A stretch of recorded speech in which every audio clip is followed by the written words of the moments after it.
So what do we know about Job? Unfortunate guy. Yeah, lots of bad things happened to him, right? Like what? What happened? Oh, his wife died, His wife died, his kids died, he lost his crop. Swallowed by the whale. That's Jonah. Close. I have kept mixing them up in my head. I have known that it was Job, but called it Jonah all week, so you're in good company. I'm like, yeah, Jonah, which is only like 6 chapters, and then this is like chapter 27, then I was looking in Jonah for anyway. My brain hasn't been working quite right. What else happened to Job? He lost his wealth, He lost all his wealth. and his friends were telling him to give up. And his friends. We're going to get to Job's friends. Yes, because this section in Job 27, it gave us a little bit of a hint. The very first line was, and Job picked up his discourse again, which means that they were having it out, which is most of the text of Job is just this like 4-way battle, 3 against 1. Job is standing in his integrity, and his 3 different friends have different perspectives on just how he should give up, basically. How does that story start? Before we even meet the character of Job, what happens in Job chapter 1? Do we know? God and the hinderer, thank you for picking that word. Okay, so what do we know about Satan? Right? Fallen angels, supposedly. Well, okay, so all of that comes from Dante's Inferno. I know. Yeah. So red guy with horns and a pointy tail, that comes from Dante's Inferno. Lakes of fire, also Dante's Inferno. So in Hebrew, the word is Satan, which we have transliterated into Satan, and it literally does mean the hinderer. Sometimes it is the accuser. Sometimes it is the stumbling block, the roadblock, whatever is in our way, right? And so it has been personified into a character in biblical literature, but it is not the guy with pointy horns. But it is this character embodies all of the things that could draw us apart from each other, from God, from our integrity, and stands as kind of the personalization of those internal doubts and fears that we might have. So there is this interesting conversation between God and the accuser that starts the book of Job. And they have a little bet. And the accuser or the roadblock, he says, I bet I can get this guy to deny you. And God's like, I'll take that bet. And then unleashes all of the bad things that happen to Job. And I actually find a lot of I don't love that dialogue between God and the accuser, but if you look at it as a dialogue between the best things in ourselves, the things that want goodness, we want justice, we want righteousness, pitted against the things that would make us undermine our own integrity, it starts to make a lot of sense. Literally, like in all of the Looney Tunes cartoons where there's the angel on one shoulder and the devil on the other. Basically, this is that conversation. And Job is just minding his own business. He's a wealthy guy. And he has lots of kids, he has this great marriage, he has land, he has crops, he's doing really well. And then suddenly, one by one, he even loses his own health. So all the things that we listed, he loses his wife, he loses his kids, his crops get laid waste, he loses all of his wealth.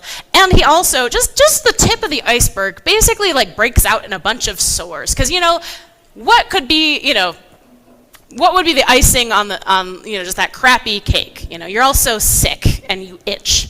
That sucks, right? So this guy is not having a good time. So in the theology of that time frame within when the Hebrew Bible is being written, there is this understanding that if you do good things and you follow God's law, God is going to be benevolent to you. So almost like what we would kind of consider a prosperity gospel now, that as long as you keep everything going, like if you're rich, that means you have God's favor. If you're poor, then that means you probably did something wrong or bad. We see this in the Gospels where they ask the question, who sinned, this person who is disabled, them or their parents, right? So there, we kind of get that clue that this is sort of a working paradigm that they're working out of. So Job's doing well, so everyone's like, that guy's blessed by God.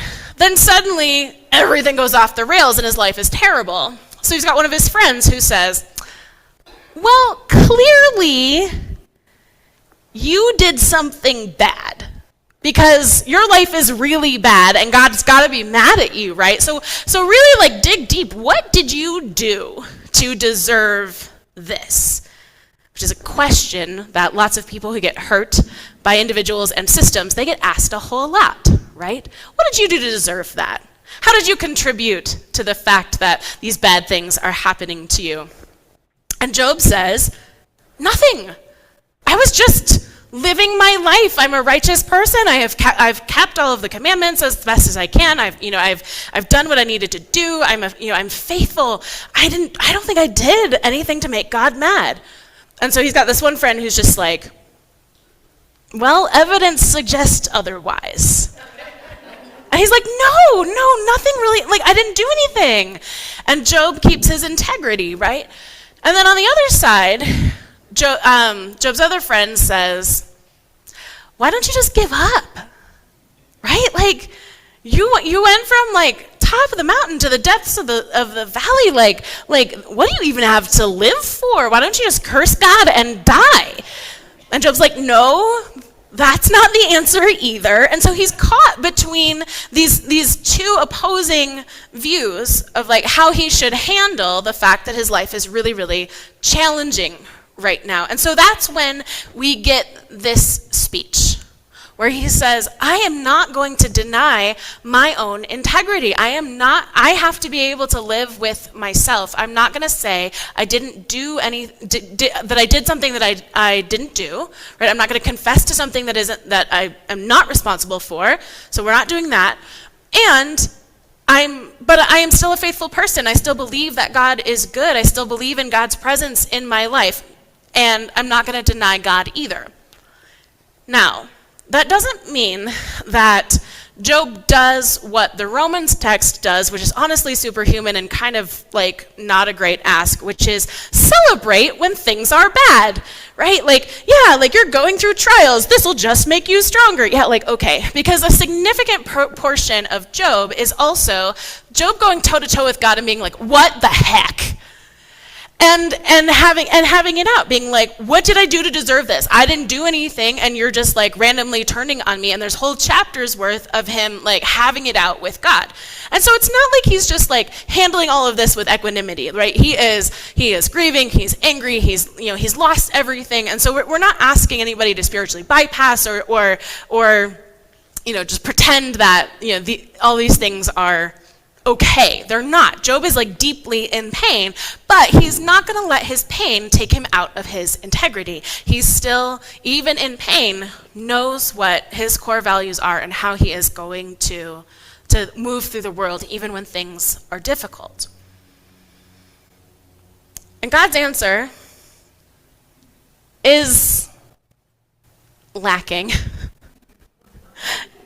in that basically, God just says, I'm big and you don't understand, which is not particularly helpful when you're grieving. We don't want a transcendent God who is far away from us, who's very big and in control. We need our immanent God who is with us in our grief, who will offer comfort. And this is not the most comforting God has ever shown up in Scripture.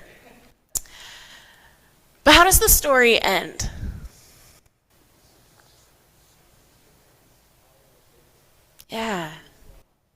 Yeah, God replaces everything that was taken away. Now, that's a little weird in that Job just gets married again. Because that's how grief works. Like, oh, here's new kids. Right. That's not exactly how the human soul works either. But there is this understanding of like we have made it through the storm and there is new life on the other side of it that is even bigger and greater and better than what came before, even though it's different. Job is a fascinating character, especially, I love this Job chapter 27 because he plants his feet and says, no, I know what is true about myself. I know what is true about my faith. I even know what is true about the world. And so his description of the wicked, we again in liberal progressive Christianity really don't love the word wicked, but he is describing, I love that it's followed up by the word oppressor, right? So those who extract from other people. And he describes this other way of being, this grasping way of being. He describes their hearts as being set up as booths that are overlooking a vineyard, basically a guard shack, right? So they walk through the world on high alert, terrified that the things that they have garnered for themselves through ill-gotten means are going to be taken from them. So there's this idea of accumulation. I'm accumulating goods and wares and clothing like clay, so like something that is very abundant, right? And I'm making my fortress out of these things. But Job says, but I'm living proof that stuff gets taken away. He talks, this is a metaphor about fear. And how those who have garnered wealth, those who have garnered power are so very terrified of it being taken away. And that is where he refuses to go. He refuses to lose his integrity. He really refuses to lose his softness. He refuses to close his hands when things are being taken from him because he knows that it won't actually save anything. And that he could move through the world not in relationship with other people, but have that relationship clouded and guarded by deep fear that someone is coming for what I believe is mine. And instead, he chooses to, yes, argue with his friends who are not doing right by him, but he chooses to be yet in relationship. And even when things are taken away, he still chooses to be in relationship with God. He refuses to let fear win because he sees how that goes.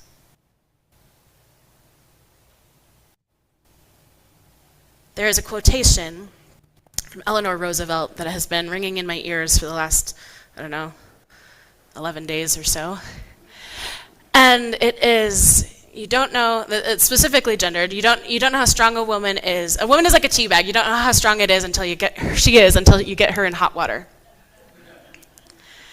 Right? And I think in his kind of, his lawyery kind of way, that is the argument Paul is making. Hey, we say we have these stated values. We say that this is how we move through the world, and it really is trials and tribulations, the difficult parts in our life that show us what our character actually is. Right? There's this idea of it's easy to be in community when things feel abundant. It's easy to be generous when things don't feel scarce. It's easy to trust God when things are going pretty well. It's easy to hope. It's easy to dream for a better future when that seems really possible. But we really find out what we're made of when the going gets tough. And that, I think, is the central message of the story of Job. His going got really tough. And there was that voice inside of him that probably did say, why don't you just give up? Why don't you just curse God and die? Why don't you cow and say, I'm going to capitulate to this framework that doesn't make any sense for me? And yet he kept his integrity. Now I think Paul wishes we could keep our integrity with some equanimity.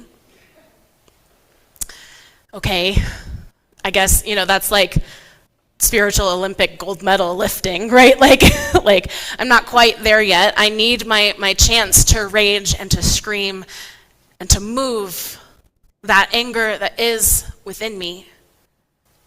And it is then when it moves that we come back to, and yet, God is still present here.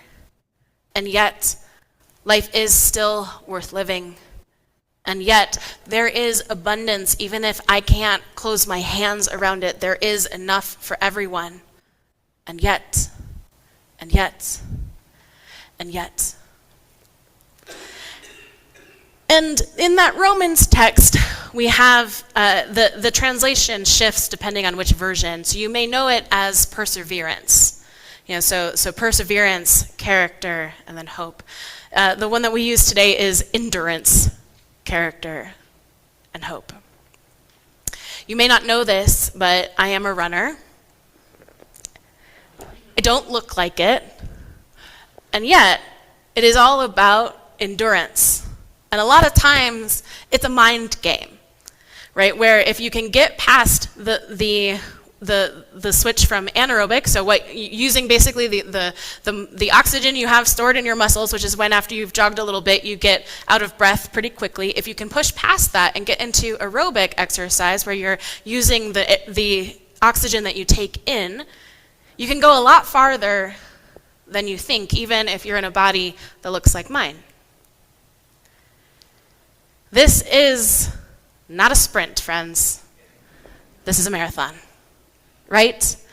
And so the election, this season, this last couple of months probably felt like a sprint. If we work really hard in this short amount of time, we'll get a better outcome.